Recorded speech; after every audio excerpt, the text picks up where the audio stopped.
भारत का इतिहास वीरों की कहानियों से भरा पड़ा है, जहां हर पृष्ठ पर बलिदान, वफादारी और साहस की मिसालें मिलती हैं। इनमें से एक ऐसी कहानी है जो सदियों से लोगों के दिलों में बसती आई है, महाराणा प्रताप और उनके वफादार घोड़े चेतक की। ये कहानी सिर्फ एक घोड़े और उसके स्वामी की नहीं है, बल्कि ये भारत की स्वतंत्रता की भावना, राजपूत वीरता और अटूट वफादारी का प्रतीक है। महाराणा प्रताप मेवाड़ के सिंहासन के उत्तराधिकारी मुगल बादशाह अकबर के खिलाफ लड़ते हुए अपनी मातृभूमि की रक्षा के लिए प्रसिद्ध हुए। लेकिन उनकी इस लड़ाई में एक ऐसा साथी था जो जानवर होते हुए भी इंसान से ज्यादा वफादार साबित हुआ, चेतक। ये कहानी 16वीं शताब्दी के भारत में शुरू होती है, जब मुगल साम्राज्य अपनी चरम सीमा पर था। अकबर का शासन पूरे उत्तर भारत पर फैल रहा था और कई राजा उसके अधीन हो चुके थे। लेकिन मेवाड़ के राणा प्रताप ने कभी घुटने नहीं टेके। वे जंगलों में रहकर, पहाड़ों पर छिपकर अपनी सेना के साथ गुरिल्ला युद्ध लड़ते रहे। इसी संघर्ष में चेतक का जन्म और उसकी भूमिका महत्वपूर्ण है। चेतक कोई साधारण घोड़ा नहीं था, वो एक अरबी नस्ल का घोड़ा था जिसकी रफ्तार हवा से तेज थी और वफादारी पत्थर से ज्यादा मजबूत। चेतक का जन्म और प्रशिक्षण। कहानी की शुरुआत उस समय से करते हैं जब चेतक का जन्म हुआ। मेवाड़ के राजघराने में घोड़ों की परंपरा बहुत पुरानी थी। राजपूत योद्धा अपने घोड़ों को परिवार का सदस्य मानते थे। चेतक का जन्म लगभग 1570 के आसपास हुआ माना जाता है, हालांकि सटीक तिथि इतिहास के पन्नों में धुंधली है। वो एक नीले रंग का घोड़ा था जिसकी आंखें चमकदार और शरीर मजबूत था। नीला रंग राजपूतों में शुभ माना जाता था और चेतक को देखते ही राणा प्रताप को लगा कि ये घोड़ा उनके लिए बना है। राणा प्रताप का जन्म 9 मई 1540 को कुंभलगढ़ किले में हुआ था। उनके पिता उदय सिंह थे, जो चित्तौड़गढ़ के शासक थे। लेकिन मुगलों के आक्रमण से चित्तौड़ छिन गया और उदय सिंह ने उदयपुर की स्थापना की। प्रताप ने अपने पिता से विरासत में स्वाभिमान और स्वतंत्रता की लड़ाई ली। वे कभी अकबर की अधीनता स्वीकार नहीं करना चाहते थे। चेतक को उन्होंने खुद प्रशिक्षित किया। सुबह की पहली किरण के साथ प्रताप चेतक को घुड़सवारी सिखाते, जंगलों में दौड़ाते और युद्ध की तकनीकें सिखाते। चेतक इतना समझदार था कि प्रताप की एक सीटी पर ही दौड़ पड़ता। ये कहानी सिर्फ इतिहास नहीं है, ये लोक कथाओं, कविताओं और गीतों में भी जीवित है। राजस्थानी लोक गीतों में चेतक की वीरता को गाया जाता है। एक गीत है, चेतक चढ़ियो राणा हल्दी घाटी में, जो हल्दी घाटी की लड़ाई की याद दिलाता है। अब हम इस कहानी को विस्तार से जानते हैं, जहां हर शब्द वीरता की सुगंध बिखेरेगा। चेतक का जन्म मेवाड़ के एक घुड़साल में हुआ था। उस समय मेवाड़ में घोड़ों की नस्ल सुधारने के लिए अरबी और तुर्की घोड़ों को लाया जाता था। चेतक एक मिश्रित नस्ल का था, अरबी तेजी और राजपूत मजबूती का मेल। उसका रंग नीला था, जो राजपूतों में नील घोड़ा के नाम से प्रसिद्ध था। लोक कथाओं में कहा जाता है कि चेतक के जन्म के समय आकाश में बिजली चमकी और एक ज्योतिषी ने भविष्यवाणी की कि ये घोड़ा इतिहास रचेगा। राणा प्रताप ने चेतक को तब चुना जब वो अभी बछड़ा था। प्रताप खुद एक कुशल घुड़सवार थे। उन्होंने चेतक को ऐसे प्रशिक्षित किया कि वो युद्ध के मैदान में बिना डरे दौड़ सके। प्रशिक्षण की शुरुआत सुबह होती। प्रताप चेतक को नदी के किनारे ले जाते, जहां वो पानी में तैरना सिखाते। फिर जंगलों में बाधाओं को पार करना, पेड़ों के बीच से दौड़ना, ऊंची छलांग लगाना। चेतक इतना बुद्धिमान था कि प्रताप की आवाज पहचानता। अगर प्रताप कहते चेतक दौड़, तो वो हवा की तरह उड़ जाता। एक बार की बात है, प्रशिक्षण के दौरान चेतक एक गहरी खाई में गिरने वाला था, लेकिन उसने अपनी सूझबूझ से छलांग लगाकर प्रताप को बचा लिया। इससे प्रताप को यकीन हो गया कि चेतक कोई साधारण घोड़ा नहीं है। वे उसे अपने बेटे की तरह पालते। चेतक को विशेष आहार दिया जाता, जौ, घास और फल। रात को प्रताप खुद उसके साथ सोते ताकि बंधन मजबूत हो। मेवाड़ के दरबार में चेतक की चर्चा होने लगी। मंत्री कहते, महाराणा, ये घोड़ा आपकी रक्षा करेगा।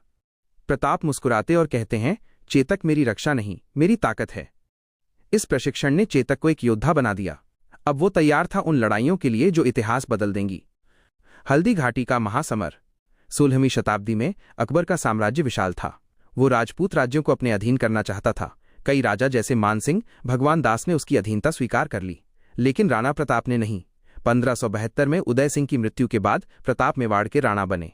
अकबर ने कई बार दूत भेजे, लेकिन प्रताप ने मना कर दिया। वे कहते, मैं अपनी मातृभूमि की स्वतंत्रता कभी नहीं बेचूंगा।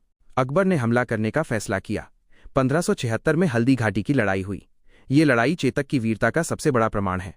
मुगल सेना में 80,000 सैनिक थे, जबकि प्रताप के पास सिर्फ 20,000। लेकिन प्रताप के सैनिक वफादार थे। लड़ाई से पहले प्रताप ने अपनी सेना को संबोधित किया, हम मेवाड़ की आन के लिए लड़ेंगे। मौत से डरना नहीं, बस लड़ना है। चेतक पर सवार होकर प्रताप मैदान में उतरे।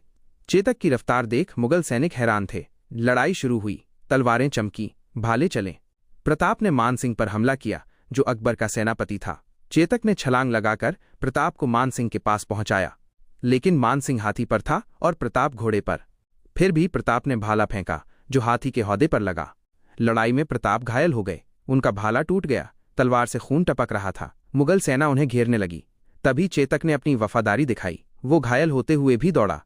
एक पैर में तीर लगा था, लेकिन वो नहीं रुका। चेतक ने एक नाले को छलांग लगाकर पार किया, जो 20 फुट चौड़ा था। यह छलांग इतिहास में चेतक की छलांग के नाम से प्रसिद्ध है। प्रताप को सुरक्षित जगह पहुंचाकर चेतक गिर पड़ा। उसकी आंखों में आंसू थे। प्रताप रो पड़े। उन्होंने चेतक को गले लगाया और कहा, तू मेरा भाई है चेतक।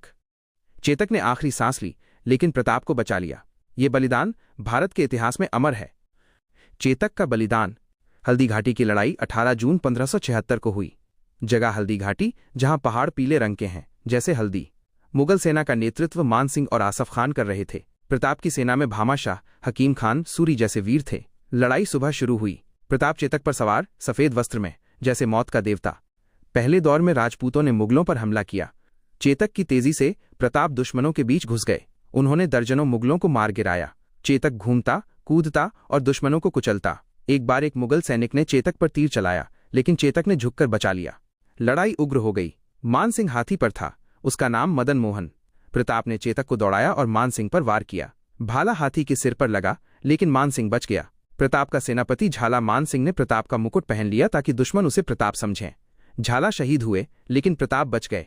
अब प्रताप घायल थे। चारों तरफ मुगल। चेतक ने उन्हें उठाया और दौड़ पड़ा। रास्ते में एक नाला था, बदशाह बाग के पास। नाला 26 फुट चौड़ा था। चेतक ने छलांग लगाई, लेकिन एक पैर में तीर लगा होने से वो संतुलन खो बैठा, फिर भी पार कर गया। दूसरी तरफ पहुंचकर चेतक गिरा। प्रताप ने उसे पानी पिलाया, लेकिन चेतक मर गया। इस घटना ने प्रताप को तोड़ दिया। वे जंगलों में छिप गए, लेकिन चेतक की याद हमेशा रही। लोक कथाओं में कहा जाता है कि चेतक की आत्मा आज भी हल्दी घाटी में भटकती है। चेतक के बलिदान के बाद प्रताप ने कई साल जंगलों में बिताए। वे गुरिल्ला युद्ध लड़ते रहे। भामा शाह ने धन दिया, जिससे सेना बनी। प्रताप ने दिवेर की लड़ाई जीती, जहां मुगलों को हराया। लेकिन चेतक की कमी हमेशा खली। चेतक की स्मृति में प्रताप ने एक मंदिर बनवाया, जहां घोड़े की मूर्ति है। आज भी हल्दी घाटी में चेतक स्मारक है। राजस्थान में चेतक उत्सव मनाया जाता है। कवि पृथ्वीराज राठौर ने चेतक की प्रशंसा में कविता लिखी। ये कहानी वफादारी सिखाती है। चेतक ने दिखाया कि जानवर भी बलिदान दे सकता है। भारत के इतिहास में रानी लक्ष्मीबाई का घोड़ा बादल, शिवाजी का घोड़ा भी प्रसिद्ध है, लेकिन चेतक की जगह अलग है। चेतक की दिनचर्या विशेष थी। सुबह प्रताप उसे सैर पर ले जाते। वे बातें करते जैसे दोस्त। चेतक सिर हिलाकर जवाब देता। युद्ध प्रशिक्षण में चेतक तलवार की आवाज पहचानता। एक बार चेतक बीमार पड़ा। प्रताप रात भर जागे। बंधन इतना गहरा था कि प्रताप चेतक को मेरा पुत्र कहते। लोक कथाओं में चेतक को देवता माना जाता है। इतिहासकार अबुल फजल की अकबरनामा में हल्दी घाटी का वर्णन है, लेकिन चेतक का उल्लेख कम है। राजस्थानी इतिहास में ज्यादा। कर्नल जेम्स टॉड की annuls and antiquities of Rajasthan में चेतक की कहानी है। लोक कथाओं में चेतक उड़ता घोड़ा था। एक कथा में चेतक प्रताप को स्वर्ग ले गया। आज चेतक स्कूटर का नाम उससे प्रेरित है। फिल्मों जैसे महाराणा प्रताप में चेतक दिखाया गया। स्कूलों में पढ़ाया जाता है। ये कहानी युवाओं को वफादारी सिखाती है।